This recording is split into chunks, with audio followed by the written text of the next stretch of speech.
সুপ্রিয় সহকর্মীবৃন্দু, আসসালামু আলাইকুম।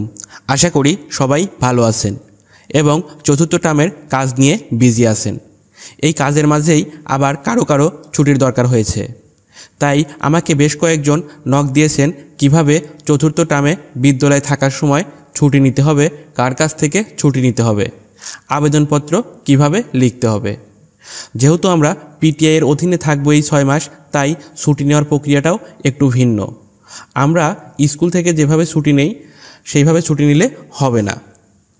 আজ এটা নিয়েই বিস্তারিত আলোচনা করব এবং আবেদনপত্র লেখার নিয়মসহ সব কিছু বলে দিব, তাহলে আর কোনো সমস্যা থাকবে না এ বিষয়ে। তাহলে চলুন শুরু করা যাক।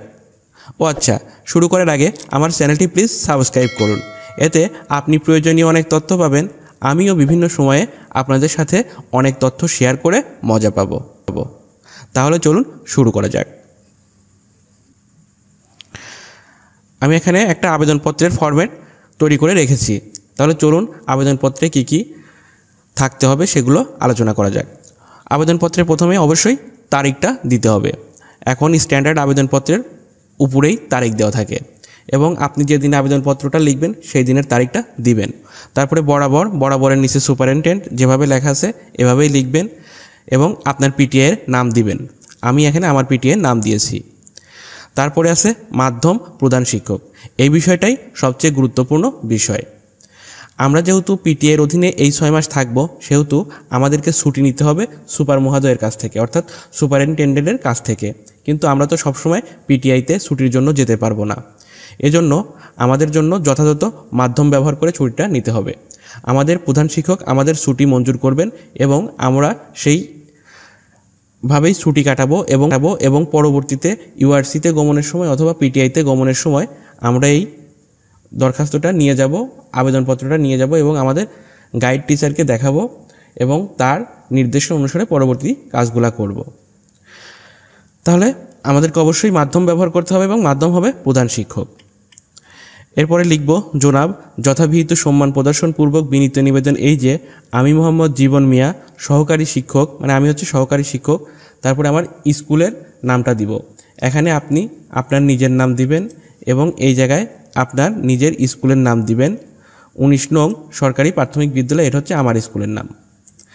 এরপরে কিসের জন্য আমার ছুটি দরকার, যেহেতু এটা নৈমিত্তিক ছুটি সেহেতু আমি বলবো আমার ব্যক্তিগত বিশেষ প্রয়োজনে আমি কোন তারিখ থেকে কোন তারিখে বিদ্যালয়ে আসতে চাচ্ছি না বা আমার ছুটির দরকার সেই তারিখটা লিখবো। যেমন আমার 2 দিনের ছুটির দরকার, এজন্য আমি 31/3/2022 থেকে 1/4/2022 এই 2 দিন বিদ্যালয়ে উপস্থিত হতে পারবো না, মানে আমার এই 2 দিন ছুটি দরকার। এখানে আপনার 3 দিন দরকার হলে অবশ্যই যেন 3 দিন হয় সেইভাবে আপনি তারিখটা লিখবেন এবং বাকি কথাগুলো এভাবে লিখবেন।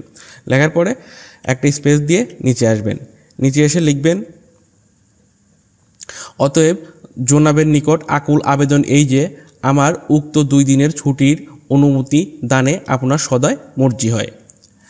আর আপনি যদি আগেই ছুটি ভোগ করে ফেলেন এবং পরে আবেদনপত্র জমা দেন, তাহলে আপনি লিখবেন এই 2 দিন আমি আমার বিশেষ কারণে বিদ্যালয়ে উপস্থিত হতে পারি নাই, এই জন্য আমি যে ছুটি ভোগ করেছি সেটার অনুমতি দানে আপনার মর্জি হয়। তবে অবশ্যই চেষ্টা করবেন আগে দরখাস্ত করে ছুটি পাস করে নেওয়ার জন্য, তাহলে কোনো সমস্যা হবে না।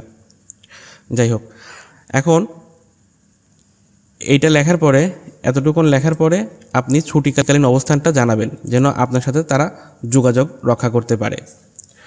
এখানে নিজ বাসভবন হলে নিজ বাসভবন, আপনি যদি অন্য কোনো জায়গায় যান সেটা এখানে লিখে দিবেন। এরপরে লিখবেন বিনীত নিবেদক। বিনীত নিবেদক লেখার পরে এখানে একটা গ্যাপ দিয়ে জীবন মিয়া আমি লিখেছি, এখানে আপনি আপনার নাম লিখবেন এবং এই ফাঁকা জায়গাটাতে আপনি স্বাক্ষর করবেন। আপনার যে স্বাক্ষর আছে সেই স্বাক্ষরটা আপনি করবেন। তারপরে সহকারী শিক্ষক, আপনার স্কুলের নাম এবং একটা ঠিকানা দিয়ে দিবেন। এভাবেই আপনি আপনার ছুটির দরখাস্তটা লিখবেন এবং দরখাস্তটার এই পাশে আপনি আপনার প্রধান শিক্ষককে দিয়ে ছুটি মঞ্জুর করা হয়েছে এই মর্মে একটা স্বাক্ষর করে নেবেন এবং সিল মেরে নেবেন। এরপরে আপনি আপনার দরখাস্তটা সংরক্ষণ করবেন এবং ইউআরসিতে গমনের সময় এই দরখাস্তটা নিয়ে গিয়ে আপনার গাইড টিচারকে দেখাবেন এবং নির্দেশনা অনুসারে পরবর্তী কাজ করবেন। তিনি যদি সিগনেচার করে দেন তাহলে আপনার ছুটি তখনই মঞ্জুর হয়ে যাবেন। আর যদি মনে করেন যে না এটা সুপার বরাবর নিয়ে যেতে হবে, তাহলে তিনি ইনস্ট্রাকশন দিবেন, নির্দেশনা দিবেন যে এটা সুপারের কাছে নিয়ে যেতে হবে, সেই ইনস্ট্রাকশন অনুসারে আপনি কাজ করবেন।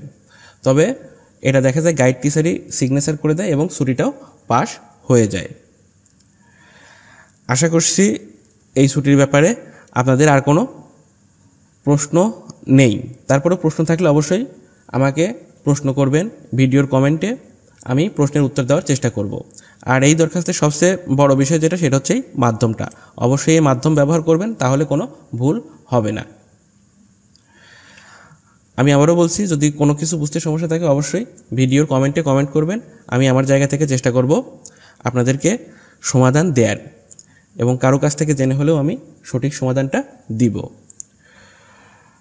ততপর আবার বলছি, আপনারা আমার চ্যানেলটাকে প্লিজ সাবস্ক্রাইব করবেন এবং বেল বাটনটি বাজিয়ে দিবেন, পরবর্তীতে যেন আমি আপনাদের সাথে আরও তথ্য নিয়ে কথা বলতে পারি। ভালো থাকবেন, সুস্থ থাকবেন। আল্লাহ হাফেজ।